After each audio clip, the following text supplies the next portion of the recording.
Bella Italia, arte sacra, qui siamo in un santuario e basilica, il santuario e basilica dei santi Vittore e Corona a Feltre, in località Anzù, un edificio dove si accede preceduto da un chiostro.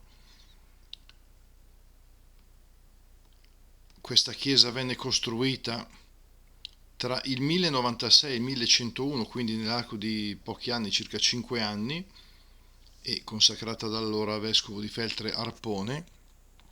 Nel chiostro ci sono degli affreschi raffiguranti episodi storici, come qui c'è il Carlo IV re di Boemia che viene a far visita e lascia il suo mantello in dono a questa basilica, a questo santuario.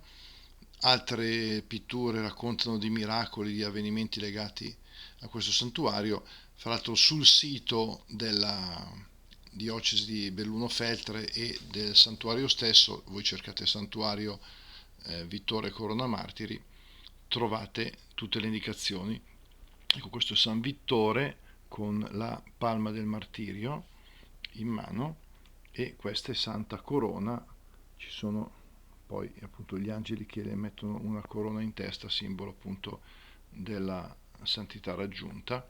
E questo è il martirium, è il sarcofago dove sono raccolti i resti dei due santi, a cui vennero aggiunte delle colonne in epoca più tarda da un altro vescovo per dare loro importanza. Non possiamo qua, diciamo, descrivere tutto quello che abbiamo visto in questa bellissima chiesa che i nostri amici ci hanno fatto vedere durante queste vacanze. Questo è San Cristoforo si riconosce evidentemente proprio perché è Cristoforo, perché porta Cristo, ha sempre il bambino in braccio, e questi affreschi sono di autori di scuola giottesca, questo è San Peder con Ticiaffa e San Pietro. Sulle colonne, sulle pareti ci sono questi affreschi bellissimi, alcuni molto ben conservati, altri un pochino rovinati, ripeto, di artisti molto importanti di scuola giottesca. Questa è una Madonna con bambino e santi sulla parete.